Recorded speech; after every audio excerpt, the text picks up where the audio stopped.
DJ Manish Raxaul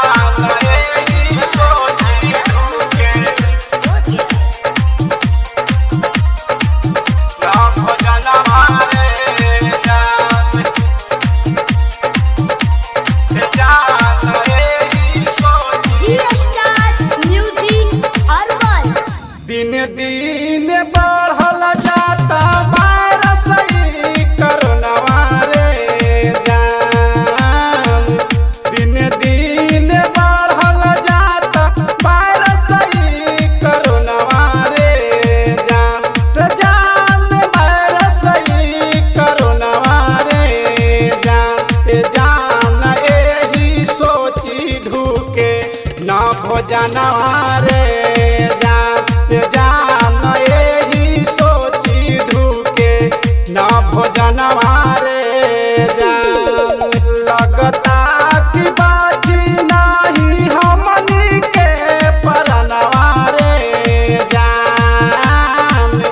लगता कि बाजी नाही हमनी के परनवा रे जान।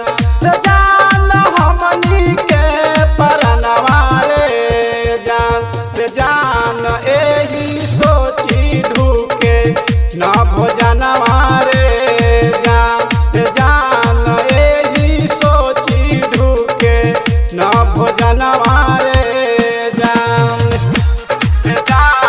एही सोची ढूके न भोजनवा रे डीजे मनीष रक्सौल जान।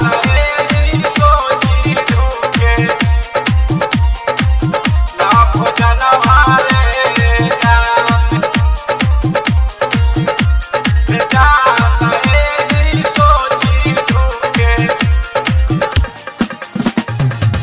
बंद भइल मार्केट शहर बंद भइल गड़िया रे जान।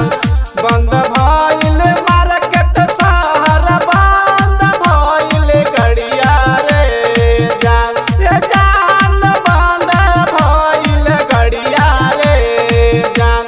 जान बढ़ल जाता कोरोना के बीमारिया रे जान। जान बढ़ल जाता कोरोना के महामारिया रे जान।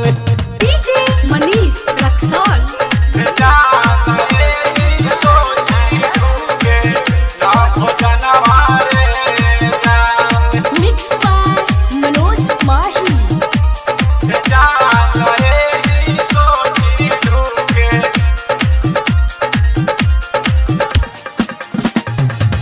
लाला लहरी लिखल जड़ी के साचे ई बेअनवा रे जान। लाल बाबा लिखल जड़ी के साचे ई बेअनवा रे जान।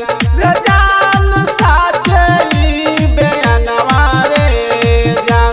रे जान गावे से मसूरीला सुन भजनवा रे जान। रे जान गावे से मसूरीला सुनी भजनवा रे